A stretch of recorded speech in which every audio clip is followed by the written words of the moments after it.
A ver, normalmente cuando la mente humana intenta, concebir los relatos más antiguos sobre el origen del universo, la tendencia natural es imaginarse algo, pues intrínsecamente violento, ¿verdad? Sí, totalmente.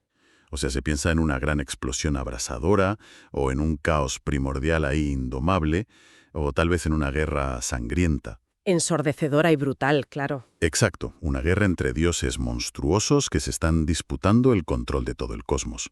Y es que fíjate, esa es la visión que estructuraba el pensamiento de casi todas las culturas de la antigüedad. El universo era concebido fundamentalmente como un campo de batalla, o como el subproducto, digamos, los restos de un conflicto cósmico. Ya, pero sin embargo, uno abre las primeras páginas del libro del Génesis y de repente pues ese campo de batalla simplemente no existe. Desaparece por completo. El texto presenta un paisaje, o sea, diametralmente opuesto. Es un inicio pacífico, súper metódico y ordenado. Y esto, a ver, si analizamos las implicaciones, cambia por completo las reglas del juego de cómo la humanidad entiende su lugar en el mundo. Es que el contraste es radical. Pasamos del ruido ensordecedor del combate y la destrucción al silencio absoluto de una voluntad creadora. Una voluntad que, en lugar de empuñar un arma, simplemente pronuncia una palabra. ¿Vale? Vamos a desgranar esto. Hoy nos sumergimos en una exploración, la verdad, inmensamente detallado de los primeros capítulos del Génesis. Una inmersión necesaria, sí. Y para llevar a cabo este análisis a fondo, contamos con una pila de fuentes bastante densa. Tenemos un artículo enciclopédico muy exhaustivo sobre la composición y estructura histórica del texto. Ujú. También varias transcripciones de análisis bíblicos en profundidad. Y, esto es clave, una obra que aporta el marco conceptual principal de hoy, que es una exégesis teológica del autor Romano Guardini. Un autor interesantísimo, por cierto. Desde luego. Y para quienes no utilicen el término a diario, una exégesis es básicamente el proceso de extraer el significado profundo y filosófico de un texto, en lugar de quedarse en una lectura, pues, literal o superficial. Y esa es una aclaración vital, ¿eh? Porque acercarse a estos textos con la mentalidad equivocada garantiza, sin duda, una mala interpretación. Sería un error categórico leer el Génesis buscando, no sé, un manual de ciencias naturales. O de biología evolutiva. Exacto, o de biología. El texto, a ver, nunca pretendió ser un documento científico empírico. Claro. Por eso vamos a abordarlo como lo que indican nuestras fuentes, que es, o sea, un documento profundamente filosófico y teológico. Un intento milenario de responder a las preguntas humanas más básicas y viscerales. ¿De dónde venimos y cuál es nuestro propósito en todo este entramado? Que no es poco. No, para nada. Y nuestra misión en esta inversión es descubrir cómo, a partir de estos relatos, emerge una visión de esperanza y de, digamos, bondad estructural, y conectar esa antigua sabiduría con la responsabilidad que recae sobre el mundo actual. Y para descifrar ese mensaje, pues el primer paso es situar el texto en su contexto histórico. Lo fascinante de esto es cómo el texto responde directamente a las presiones de su entorno. Claro, el momento en el que se escribió. Eso es, la mayoría de los eruditos y las fuentes analizadas coinciden en que la forma definitiva de estos primeros relatos se consolidó durante el exilio del pueblo judío en Babilonia, esto es, alrededor del siglo VI antes de Cristo. Ya, y tengo entendido que ese contexto de exilio fue un momento súper crítico. O sea, estar rodeado por la inmensa, apabullante y dominante cultura babilónica debía suponer, madre mía, una crisis de identidad masiva. Una crisis absoluta. Imagínate estar perdiendo tu cultura y tus raíces en tiempo real. Ostras, sí. Y, a ver, ¿qué decían los babilonios sobre el origen del mundo para que el Génesis tuviera que plantear una respuesta tan diferente? Pues mira, los babilonios tenían su propia epopeya de la creación, el Enuma Elish. En ese relato, el mundo es literalmente creado a partir de la violencia. Madre mía. Sí, el dios Marduk asesina a Tiamat, que es, digamos, una deidad primordial representada como una especie de monstruo marino o un dragón del caos. Y a partir de su cadáver descuartizado, Marduk construye el cielo y la tierra. ¡Qué locura de imagen! Es muy bestia. Y la humanidad, en ese contexto, es creada a partir de la sangre de otro dios rebelde que también es asesinado. O sea, es como comparar la creación del mundo con una toma de posesión hostil, súper violenta y destructiva, en una gran corporación, frente a, no sé, un artista que pinta con calma una obra maestra en el silencio de su estudio. Exactamente, es la antítesis perfecta. Porque en el Génesis no hay una teogonía, ¿verdad? Es decir, no nos cuentan de dónde nace Dios, simplemente está ahí. Tal cual. En los mitos griegos o mesopotámicos, los dioses nacen del caos.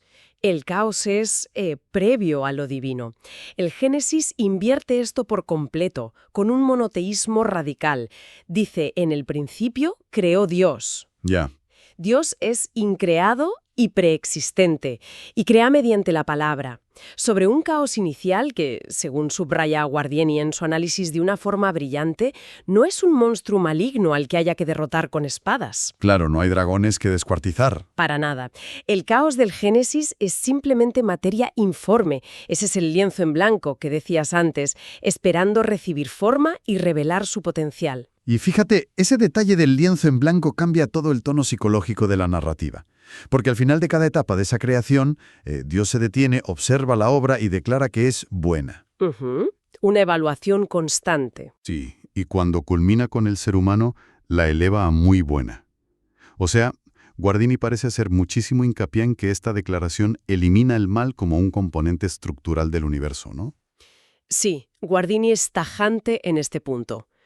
Como experta te digo que en muchas filosofías antiguas se cae muy a menudo en un dualismo pesimista. Explícame eso un poco.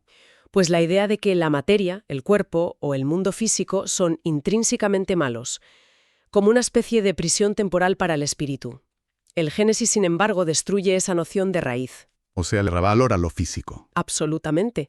Si el universo es una obra intencionada y el creador mismo certifica que la materia es buena, entonces el mundo físico tiene una dignidad innegable. No es un error cósmico ni un castigo, es un diseño caracterizado por una bondad radical. Y dado que este diseño es, bueno, una obra maestra pacífica, la siguiente gran duda que plantean las fuentes es cómo organiza el creador todo este lienzo. Claro, el cómo. Porque no lo hace todo de golpe con una varita mágica, sino a través de un mecanismo muy particular que el artículo enciclopédico describe como el orden a través de la separación. Eso es clave. O sea, separar la luz de la oscuridad, las aguas superiores de las inferiores, la tierra firme del mar. Es que es un concepto mecánico fundamental en el texto. En esta cosmovisión, la separación no es una división destructiva ni implica aislamiento, es, de hecho, el principio arquitectónico del orden. Sin separación, solo habría caos. Exacto. Sin separación y sin límites, solo existe la confusión del caos original. La separación es lo que otorga identidad a cada elemento, permite la distinción.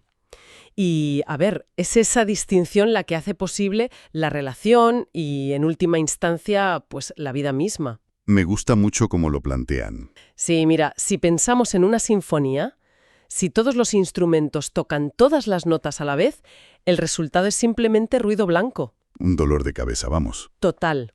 En cambio, al separar los sonidos en el tiempo, en diferentes frecuencias, y añadiendo silencios, entonces es cuando emerge la música. Qué buena metáfora. Y esa sinfonía llega a su punto culminante con la aparición de la humanidad. Y aquí hay un aspecto muy técnico en nuestras fuentes que me ha llamado la atención. Dime. Mencionan que si uno lee el texto con detenimiento, existen en realidad dos relatos de la creación. He visto términos como la fuente sacerdotal y la fuente yavista, que parecen apuntar a que el texto es, bueno, una recopilación de tradiciones. Así es. Entonces, claro, la duda es cómo encajan estas dos visiones, que a priori son distintas, en la narrativa general. A ver, la hipótesis documentaria, que es básicamente el consenso académico actual, sugiere que el Génesis es un tejido súper elaborado a partir de diversas fuentes. El primer capítulo, que se atribuye a la tradición sacerdotal, ofrece una vista panorámica. Más general, ¿no? Sí, cósmica y muy litúrgica. Es el relato ordenado de los 7 días, donde el ser humano es el gran clímax final. Por otro lado, el segundo relato, que es de tradición yavista, hace una especie de zoom narrativo. Ah, entra en detalle. Exacto, es mucho más terrenal, más íntimo. Dios moldea al humano primero, a partir del polvo, y le insufla su propio aliento. Y lo curioso es que los redactores finales no vieron ninguna contradicción aquí. Sino que se complementan. Eso es, vieron una complementariedad que culmina en una metáfora fascinante, la del universo entendido como un inmenso templo cósmico. Y en ese templo cósmico, según el texto, resulta que el ser humano es creado a imagen y semejanza de Dios, lo que si lo traducimos a los códigos de aquella época significa que el humano es la estatua, colocada justo en el centro de ese templo. Así funcionaban las estructuras religiosas de la antigüedad. Un templo no se consideraba, digamos, terminado ni operativo hasta que se instalaba en su centro la representación física, la estatua, de la deidad a la que estaba dedicado. O sea, era el broche final. Sí. Y el Génesis afirma que el cosmos entero es ese templo y que, ojo a esto, ninguna estatua de piedra o madera puede representar al Creador. Solo una criatura viva, racional y libre puede funcionar verdaderamente como esa imagen. Pero a ver, aquí quiero cuestionar esta metáfora por un momento, porque sinceramente me genera cierta fricción como lector moderno. A ver, te escucho. Si se coloca al ser humano como la estatua o el representante oficial de la deidad suprema y se le dota del poder de gobernar ese templo cósmico, históricamente, madre mía, esa idea ha sonado a cheque en blanco. Ya sé por dónde vas. ¿No le otorga eso a la humanidad un poder absoluto y aterrador sobre la naturaleza? Es que suena a la excusa perfecta para explotar todo a nuestro antojo. Es una preocupación muy, muy legítima. Y de hecho tienes razón en que a lo largo de la historia ese texto se ha utilizado a veces para justificar verdaderos abusos ecológicos. Pero, Hay matices, supongo. claro, si conectamos esto con una perspectiva más amplia del texto original, la mecánica es muy distinta. Ser portador de la imagen divina no es un título de propiedad absoluto de hacer lo que te dé la gana.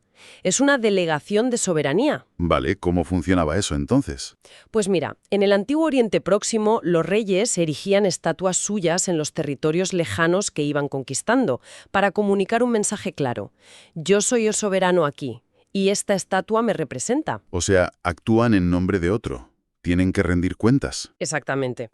El ser humano gobierna el mundo visible, por gracia y delegación, no por derecho propio, y el mecanismo clave es este. Debe gobernar de la misma manera en que lo hace el soberano al que representa. Claro, replicando su estilo. Eso es, dado que el Dios del Génesis crea orden, provee vida, establece límites saludables y además declara que el mundo material es intrínsecamente bueno, el representante humano está obligado a actuar de la misma forma. O sea que es la base teológica más profunda de nuestra responsabilidad ecológica. Tal cual. No somos los dueños absolutistas, somos los administradores o los cuidadores de la finca. Pues es un contraste abismal con esos mitos mesopotámicos que mencionábamos antes, el del monstruo marino y demás. Porque en el Enuma Elish, los humanos son creados explícitamente para ser, literal, la mano de obra barata de los dioses. Los esclavos, vaya. Sí, son creados para trabajar la tierra y ofrecer sacrificios, de modo que los dioses puedan rascarse la barriga y descansar. Pero en el Génesis, el flujo es inverso. Es el creador quien prepara un jardín exuberante y se lo entrega, ya hecho, al ser humano. Es que es una dignificación radical de la condición humana. Y ese propósito se articula en un mandato dual muy específico. El texto dice que el ser humano debe sojuzgar la tierra y cultivar y guardar el jardín. Claro, sojuzgar suena un poco duro hoy en día, la verdad. Sí, suena a dominar por la fuerza, pero en este contexto no significa tiranizar.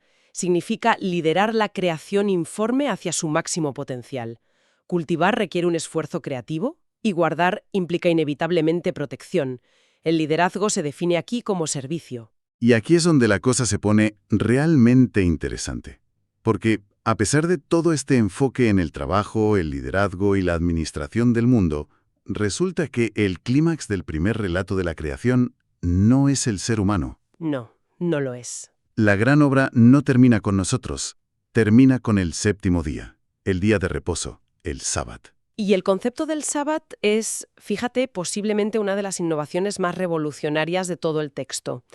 Al cesar su actividad el séptimo día, el creador incrusta en el tejido mismo de la realidad un ritmo alternante. Un ritmo de trabajo y descanso. Eso es. Y Guardini le dedica una atención muy especial a esto en sus textos. Y no lo describe simplemente como un día para, no sé, recuperar fuerzas o dormir más horas el domingo. No es solo echarse la siesta. Para nada. Él dice que el Sabbat actúa como una garantía estructural de la libertad humana. Lo veo como el arquitecto de un enorme rascacielos que, una vez a la semana, suelta los planos, sale del edificio y simplemente lo contempla desde la calle. ¡Qué buena imagen! Lo hace para no olvidar que él es un ser libre que diseñó el edificio y no un engranaje atrapado para siempre entre sus muros. El ser humano, digamos, depone la corona de su liderazgo delegado durante 24 horas para recordar quién es verdaderamente soberano. Es que Guardini expone magistralmente cómo el Sabbat previene la idolatría del trabajo. Evita que el ser humano se convierta en un esclavo de sus propias obras o de las exigencias que a veces son inagotables de la producción. Ya te digo, la rueda del hámster corporativa de la antigüedad. Totalmente. Y junto a este ritmo equilibrado de trabajo y descanso, el texto establece otra institución que es vital para el funcionamiento de este mundo armónico, el compañerismo humano, fundamental, que está representado en la creación de la mujer. Sí, y la fuente ya vista lo describe con la famosísima metáfora de la costilla, lo de crear una ayuda idónea, que, es una expresión que a oídos modernos puede generar mucha controversia y algún que otro arqueo de cejas. Normal, pero por eso es vital analizar la mecánica profunda de esa metáfora. Los exegetas insisten muchísimo en que ser formada del costado tiene un significado de equidad geométrica y ontológica. O sea, que están al mismo nivel. Exacto. Fíjate que la mujer no es extraída de la cabeza del hombre para dominarlo, ni tampoco de los pies para ser subyugada o pisoteada por él. Se extrae del costado, cerca del corazón, para estar en el mismo nivel existencial. Claro. La tarea de gobernar el mundo y administrar el jardín es, desde el minuto uno, una misión compartida. El ser humano completo, capaz de reflejar verdaderamente la capacidad de relación de Dios, requiere esta alteridad. Vale, entonces, hasta aquí tenemos un marco teórico, diría yo, impecable. Un universo que es una obra maestra pacífica, un ser humano encargado de administrarlo con justicia, un ritmo saludable que protege la libertad y una relación humana basada en la equidad profunda. Sobre el papel suena perfecto. Ese es el problema, que la realidad exterior choca violentamente con este diseño original. El mundo actual está fracturado. O sea, vemos crisis climáticas, guerras, explotación desmedida, desigualdad. Si el diseño estructural era tan bueno, ¿cuál es el mecanismo que rompe el lienzo? Pues para entender esa ruptura, las fuentes nos llevan de cabeza al relato del árbol de la ciencia del bien y del mal. Y aquí, de nuevo, Romano Guardini hace una labor forense, yo diría que impecable, para apartar capas y capas de caricaturas culturales que se han ido acumulando a lo largo de los siglos. Se refiere a rechazar de plano las interpretaciones psicoanalíticas o de mitología popular, ¿no? Exacto, las descarta por completo. Como la idea de que la famosa fruta prohibida era una metáfora del despertar sexual o que Dios estaba, digamos, castigando a los humanos por querer adquirir conocimiento intelectual o científico. Totalmente descartado. A ver, piénsalo, un creador que diseña un ser racional no le prohibiría el conocimiento científico del mundo. De hecho, parte del mandato original de cultivar exige explorar, innovar y conocer. Tiene toda la lógica. Entonces, ¿qué representa el árbol? Absoluto de la realidad, ¿no? Que hay unas reglas. Exacto. Comer del fruto del árbol no es un acto de gula ni de curiosidad científica. Significa arrogarse el derecho exclusivo de definir de manera absolutamente autónoma y sin rendir cuentas a absolutamente nadie qué es el bien y qué es el mal. Ostras. Es el intento de reprogramar la realidad ignorando por completo las reglas del arquitecto que diseñó todo el sistema. Entonces, claro, la famosa caída no es un cuento infantil sobre una manzana mágica. Es una advertencia psicológica de primer orden sobre el palibro de la soberbia. Una advertencia brutal, ¿sí? La tentación de la serpiente ataca exactamente ese nervio cuando les dice, seréis como Dios. Es el anhelo de deshacerse de los límites de ser una criatura. Pero lo que resulta devastador es cómo Guardini explica el mecanismo de esta ruptura. Ajá. Porque si uno intenta dominar el sistema sin aceptar ningún límite, pues termina rompiendo el sistema desde dentro. Y esto plantea una cuestión fundamental sobre la naturaleza de las relaciones. Guardini utiliza una imagen muy visual, la de dos ejes. Hay un eje vertical, que es la relación de confianza y dependencia entre la criatura y el creador, Vale, el vertical. y luego hay un eje horizontal, que abarca la relación entre los propios seres humanos y su relación con el entorno natural. El argumento central es que estos ejes están íntimamente interconectados. O sea, si falla uno. Si falla uno, se cae todo. Cuando el ser humano quiebra el eje vertical al declarar su autonomía absoluta, el eje horizontal se colapsa casi instantáneamente. Y las consecuencias son inmediatas y, además, en cascada. El texto introduce el concepto de las espinas y cardos. Claro, el entorno físico reacciona a esa ruptura. El mandato de liderar la creación se distorsiona y se convierte en explotación. La naturaleza, al ser tiranizada, en lugar de administrada con cuidado, responde con hostilidad. Y el trabajo se vuelve una carga pesada. Una carga pesada y dolorosa, sí. Y finalmente, entra la muerte en el panorama. Una muerte que, según la exégesis profunda de Guardini, no estaba pensada inicialmente como el desgarro trágico y definitivo que experimentamos hoy en día. Ah, no. ¿Y cómo la describe? La describe como una anomalía introducida por la desconexión con la fuente primordial de vida. Y la psicología humana frente a este desastre colosal es asombrosamente reconocible. Yo lo leo y es como mirarse en un espejo contemporáneo. Ante la confrontación por haberse saltado el límite, aparece el mecanismo de defensa más arcaico que tenemos, la evasión sistemática de la responsabilidad. Y la proyección de la culpa hacia el otro. Tal cual. Es la primera grieta evidente en esa equidad humana de la que hablábamos antes. Fíjate que cuando se piden cuentas, Adán no asume su acto, culpa a la mujer y, de paso, en un giro súper sutil, culpa al propio creador al decir, la mujer que tú me diste. Qué fuerte. Echando balones fuera a dos bandas. Sí, sí. Y a su vez la mujer desvía la culpa hacia la serpiente. Es la disolución instantánea de la solidaridad. Al perder su anclaje en el creador, los humanos empiezan a verse como amenazas o competidores. Claro. Y tras un colapso estructural de este nivel, con la humanidad expulsada del estado de armonía original, la lógica dictaría que el creador recogiera el lienzo arruinado, lo tirara a la basura y, no sé, quizá empezara otro universo nuevo desde cero. Sería lo más fácil. Pero lo fascinante es que las fuentes demuestran que el relato no se detiene en la aniquilación. A pesar del fracaso crónico, emerge un patrón increíble de perseverancia y contención del daño. Sí, la historia que sigue en el Génesis documenta una escalada terrible de esa ruptura horizontal. Vemos violencia, envidia, asesinato. Pero, en paralelo, muestra la negativa constante del creador a abandonar el proyecto. El texto ilustra este ciclo de forma magistral, con eventos como la Torre de Babel. Que vuelve a ser el mismo patrón del árbol, si lo piensas. Los humanos deciden construir una torre inmensa que llegue al cielo para, cito, hacerse un nombre. Exacto, el orgullo. Es un esfuerzo monumental de orgullo colectivo y exaltación propia, no para servir al mundo, sino para dominarlo, lo que lógicamente termina en la confusión de los lenguajes y la dispersión total. Es que la incapacidad de comunicarse es el resultado natural de un grupo donde todos y cada uno quieren ser el centro absoluto. Y luego, tenemos el conocidísimo relato del diluvio. Sí.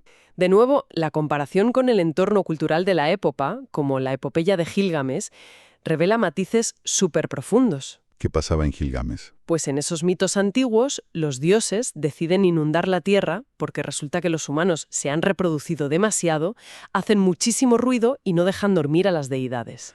O sea, como si los humanos fueran simplemente una plaga de insectos molestos en el jardín de los dioses que no te dejan echar la siesta. Literalmente. Es una masacre basada en la molestia y el capricho divino.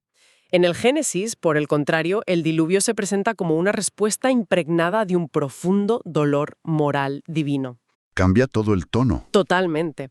El texto señala explícitamente que la deidad se duele en su corazón al ver que la tierra se ha llenado de violencia y de corrupción. Y a pesar del cataclismo, la historia culmina con un pacto incondicional, el símbolo del arco iris. Ah, ¿el arco iris? Sí, una promesa unilateral de no volver a destruir el orden natural, garantizando la estabilidad de las estaciones para dar espacio y tiempo a una solución a largo plazo. ¿Y cómo se articula esa solución a largo plazo? Porque las transcripciones detallan que, tras el diluvio y Babel, el texto cambia radicalmente de escala.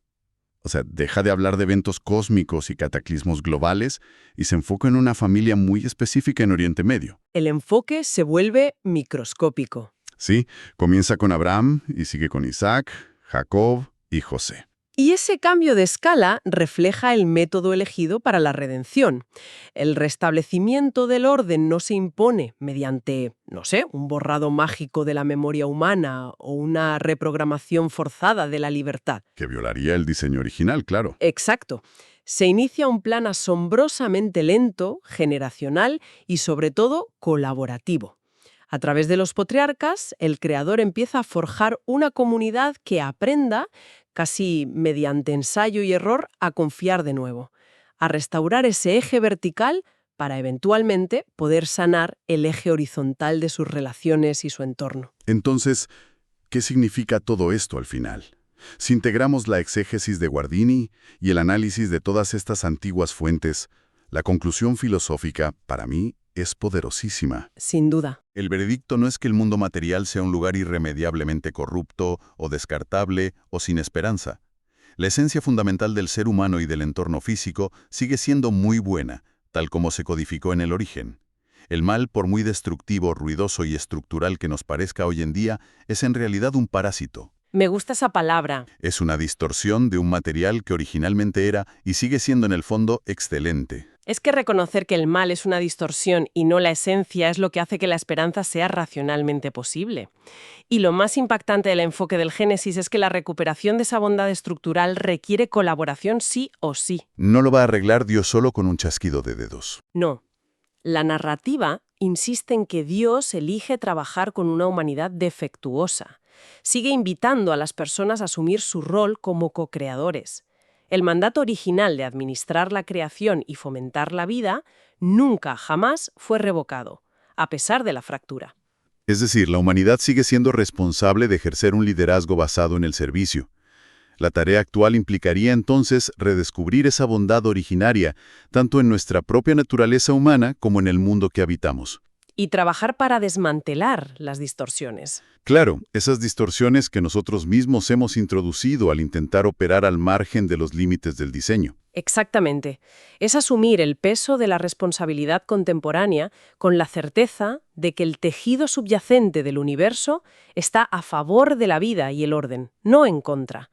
El caos, las injusticias, la degradación ecológica, son problemas reales y urgentes, por supuesto. Evidentemente. Pero bajo esta cosmovisión no tienen la última palabra sobre el destino del mundo. Pues ha sido una inmersión de verdad sumamente densa y reveladora. Hemos recorrido la arquitectura conceptual de los orígenes, desmontando esa idea de un universo nacido de la guerra para entenderlo como un diseño pacífico, estructurado mediante el orden y la separación. Un cambio de paradigma. Total. Hemos analizado el papel humano no como dueños tiranos, sino como estatuas vivientes que ejercen una soberanía delegada, enmarcada por el respeto a los límites y la libertad del Sabbat. Y hemos explorado el mecanismo de la ruptura humana, cómo la soberbia y el deseo de autonomía absoluta destrozan las relaciones en todos sus ejes. Los verticales y los horizontales. Eso es. Pero por encima de todo, hemos visto cómo las fuentes trazan un camino persistente hacia la restauración colaborativa y llena de esperanza. Un camino que reconfigura por completo la perspectiva desde la cual enfrentamos los desafíos contemporáneos, dotando de un propósito muy profundo a la existencia material. Y precisamente para cerrar este análisis exhaustivo, me gustaría proponer una reflexión final para quienes nos escuchan hoy. Algo para analizar, para debatir en casa, mucho más allá de este espacio. A ver. Si retomamos la metáfora inicial del artista y el lienzo, si uno realmente asume como cierto que sus propias raíces y la materia misma del mundo son fundamentalmente buenas por diseño, y que todo el caos, la violencia sistémica y el desastre ecológico que presenciamos no son la verdadera esencia del planeta, sino tan solo una distorsión temporal introducida por la ambición desmedida, ¿cómo cambiaría drásticamente nuestra actitud diaria frente a las crisis globales si la humanidad dejara de percibirse como un mero grupo de supervivientes atrapados en un planeta condenado al naufragio y empezara a actuar con toda la responsabilidad que ello conlleva como el equipo de restauradores oficiales encargados de devolver su esplendor a una obra maestra?